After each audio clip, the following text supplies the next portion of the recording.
Hey folks, it's Andrew from Gemba Red, and today we're going to be doing something revolutionary. We're going to be using an LED panel as a heat lamp. Now we know once you get the intensity is way too high, then you get a heating effect, which means you're no longer doing photobiomodulation or low-level light therapy, because by definition those are non-thermal applications of light on the cells, and you're trying to activate certain non-thermal mechanisms like the cytochrome C oxidase and easy water and modulating the ion channels in the cells.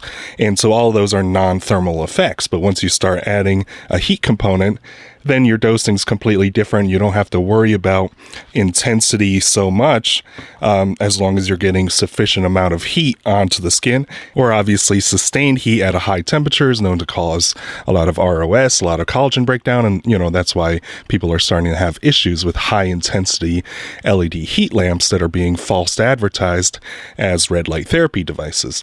So this is the first time we're actually going to be clear-minded, and we're going to use a high intensity panel. This is an 850 panel. We're going to take a couple quick tests and verify it, and then we're going to measure it, how much heat I get on my skin with a little heat, a IR heat gun. It's going to measure the temperature of my skin over time.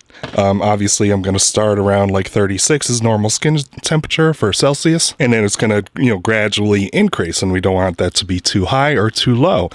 So that's the nice thing about LED heat lamps, is now that they've invented them, you don't need to worry about intensity as much, as long as you're getting heating. And now you just get one of these. They're usually like 10 to 20 bucks. You can buy fancier ones, but you get one of these, and you don't have to worry about buying fancy measurement devices or spectrometers anymore, because you're just looking at the heat. And that's how you properly dose a heat therapy, is by monitoring the temperature. So everyone's response and skin types are going to be a little bit different. So that's why you really need to get one of these to monitor your skin temperature when you're using a high intensity LED heat lamp. Okay, let's turn it on and take some measurements so we know what we're working with. So I'm going to turn it on. And now we're going to change it, check the watts, and it's 192 watts. So again, almost 200 watts. Imagine like the size of a full body panel, like our Gemba Red Reboot. That's about 200 watts. So this is 200 watts in a very small footprint. That's your power per unit area, your power density. So we should expect very high intensity from this lamp. Okay, so we get 84 milliwatts per centimeter squared at 6 inches away. So this is a heat lamp. Once you get above about 50 milliwatts per centimeter squared, you're in kind of the heat lamp territory. And again, what you feel for heat is going to depend on your own kind of heat sensitivity. Some people even have neurological conditions where you don't really feel heat. And that's why it's super important to measure with the temperature, because, our subjective feelings for heat and what's burning and what's not burning can be different. So you really got to monitor with the temperature. And again, depending on your skin type, your age, your skin thickness, that's all going to depend on how much heat you're going to feel. So you're going to modulate your distance or your intensity, but ultimately the most important thing is to monitor your temperature. And then we're also going to remeasure the intensity once we do our full setup. You'll see it in a couple seconds, with the Thor Labs power meter, to get kind of the real intensity of what I'm going to expose myself to. I'm going to expose myself and then measure the temperature increase over time. Okay, so I'm going to insert my forearm into this kind of experimental setup. You see there's plenty of kind of air gaps, so that way I'm not getting any heat from, the device itself. Sometimes when devices warm up over time as they're being used, if you've got a skin contact device, the device is warming up, and, that'll transfer the warmth to you. So we've got enough of an air gap. Then I can take my measurements. I'll take my temperature measurements throughout. I'm going to put my forearm under it for a certain amount of time and see what the temperature increases to. We've got the ambient temperature is about 21 Celsius here. And we're going to recheck the intensity with the Thor Labs power meter. I think that'll be a better kind of measurement for this setup, and I think Thor Labs will do better measuring some of these higher intensities accurately. And we get 424 milliwatts. So again, that's just milliwatts. Now we have to divide by the sensor area, and the sensor area I know is 3.8 centimeters squared. So we're going to do, it says 422 now, divided by 3.8, and it's 111 11 milliwatts per centimeter squared. So that's going to be nice and toasty, is what I expect. Okay, so let's check my starting kind of forearm temperature. I did shave off my hair too, so that doesn't affect the absorption. And I've got 35.9, so almost 36 Celsius. Yes, we're going to use Celsius this whole time. You got to learn the international units. So yeah, so it's pretty consistently 36 on my forearm where I'm going to start the treatment. Okay, let's get started. We're going to put my forearm in, start the timer, and then I'll take some measurements every couple minutes. I'll take another initial temperature just to make sure. So still at 36 for the starting temperature, and then we'll wait 1 or 2 minutes to take the next measurement. And that's because the reason why is because I forgot to turn back on the light. So let me turn that back on.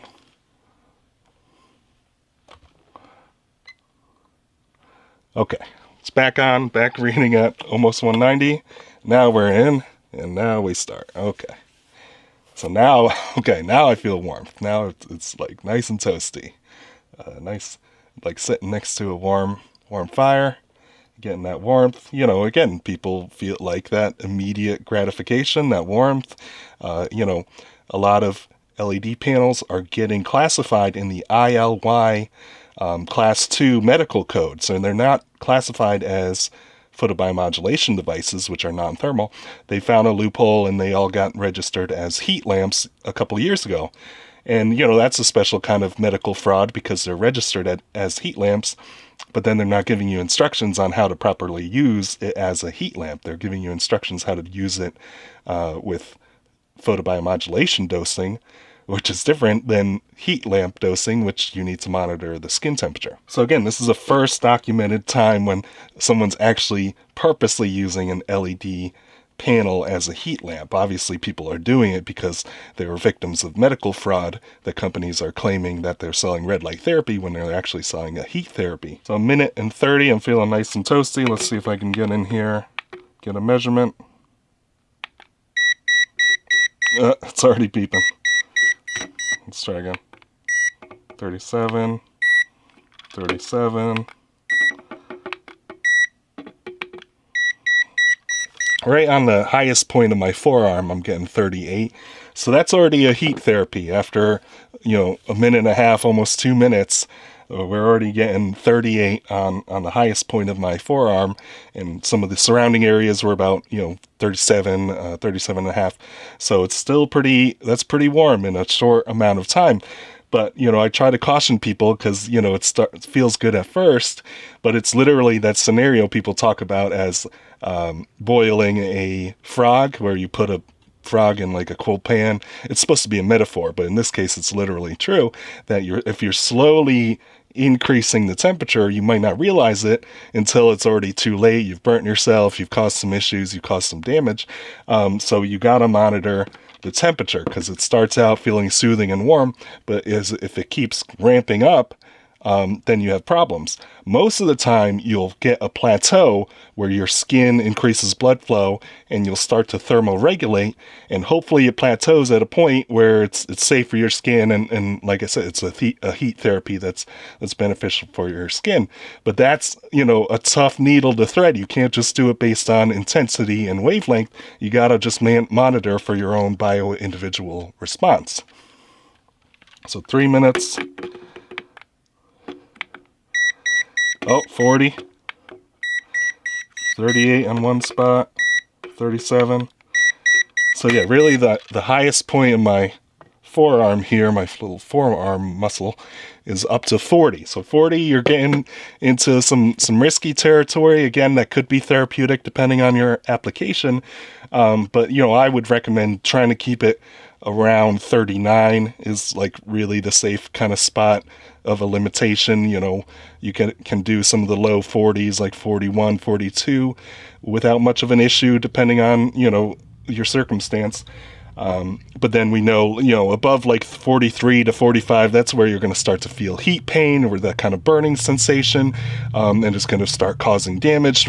We know at sustained 45C and higher, if you sustain that temperature for a long time, or you do it repeatedly, you're doing your dosage every day, then that's where you start to cause breakdown. Okay, 5 minutes in, let's check it again. 41, 41, 40.6. So, 41 around my forearm. So again, we're getting into kind of a problematic area. It could be soothing, and therapeutic for some cases. But like I said, I would try to find that kind of safe point around 39 is a good limit to have. Again, 41 or 42 could be fine depending on your scenario, but it shouldn't be necessary.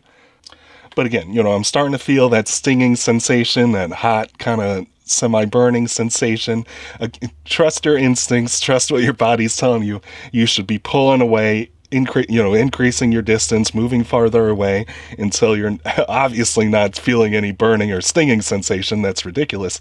But if you're trying to do true photobiomodulation, you keep moving further away until there's practically no heat. Maybe at best 1 or 2 degrees increase.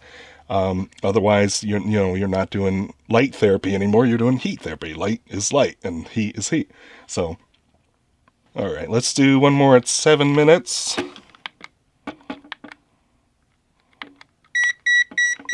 Oh, 42, 41.4, 41.4, 39.6 on the side. But yeah, we're getting, 41.5, 42.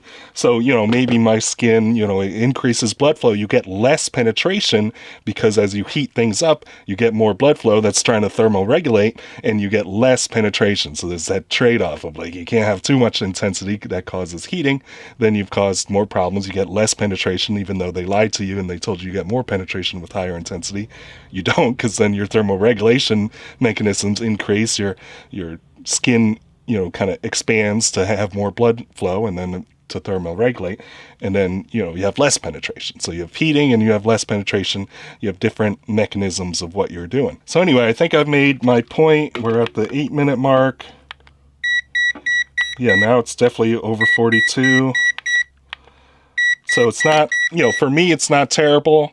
That could be a therapeutic dose, but then you need to sustain this, for a proper heat therapy. Usually, think about when you use heat pads and saunas and things like that. It usually takes at least 20 to 30 minutes. So you actually need a longer dose with heat therapy than you do with photobiomodulation because you're just doing non-thermal mechanisms. You only need 4 joules per centimeter squared. This, the joules per centimeter squared aren't as relevant as monitoring the temperature, and then you need to saturate with that temperature for a certain amount of time, usually 20, 30 minutes, maybe an hour. So you actually, again, it works in the opposite. The higher the intensity, then you need longer treatment times, not shorter treatment times, because you're doing a heat therapy, you're not doing light therapy. All right, let's pull it out. That's it.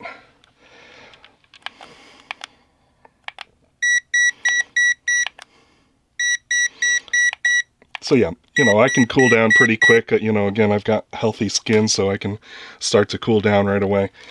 So it's not terrible for me to do this, once just for an experiment.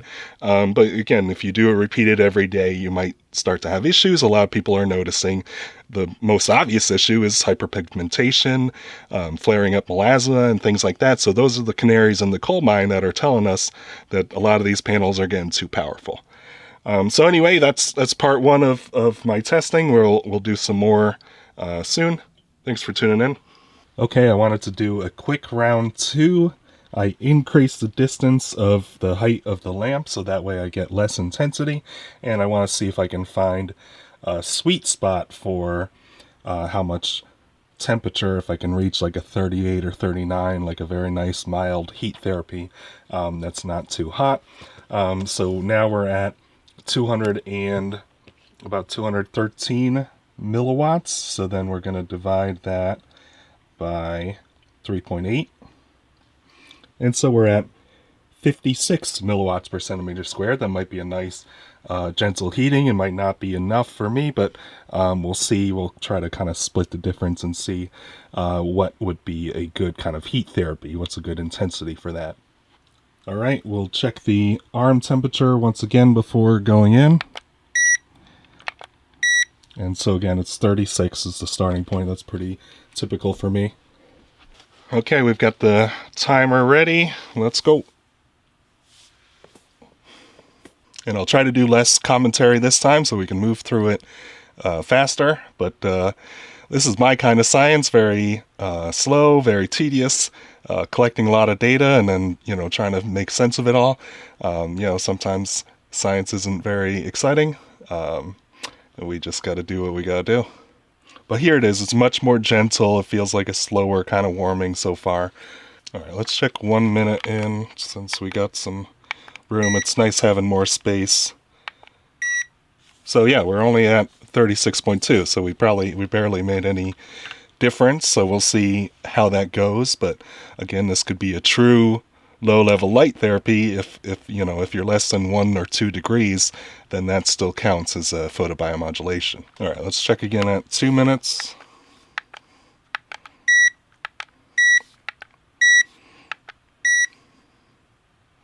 So yeah, still 36.3, so barely any change. And again, this was about 55 milliwatts per centimeter squared with, again, it's a 850 nanometer wavelength.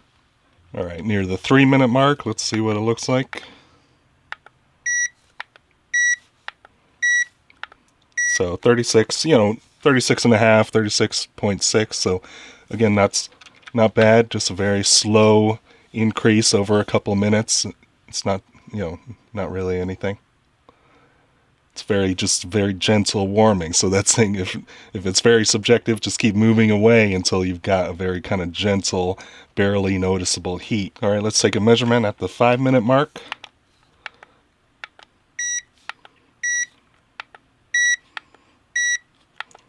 So yeah, on the upper end of 36.8, 0.9. I saw one that was 37 on the highest point here, 37. So again, just 1 degree increase over 5 minutes. That's much better, much more gentle. You can get a little bit of a soothing warmth while still getting mostly photobiomodulation. All right, one more measurement at the 7 minute mark. 38, 37, 37.9, 37.4. So yeah, I do get up to 38, 38.4 here. So again, you can gradually, warm yourself up, over time into like that kind of therapeutic warming zone without, overheating or rapidly heating yourself up. But again, it's so important to monitor because you're not gonna really know. It just kind of feels warm, and the last time it just felt warm until it gets to slightly stinging, but it's very subjective, so you can always kind of convince yourself and override your own logic to say, oh no, everyone told me it's light therapy and that it's totally safe, and they just tell you something that's nothing like what's in the clinical studies. But let's do one more at around the 8 minute mark here. So yeah, still 38.3. Hopefully that helps. This is important context to have as different intensity levels, and now it's kind of a new therapeutic that we have to consider as a heat therapy and light therapy. How do you dose that correctly? How do you do it safely? How do you do it smart? And a lot of companies just don't even understand the science enough to articulate that, hey, if you're doing heat, there's a different way of doing it and making sure you're doing it right. So thanks for tuning in. Let us know if you have questions.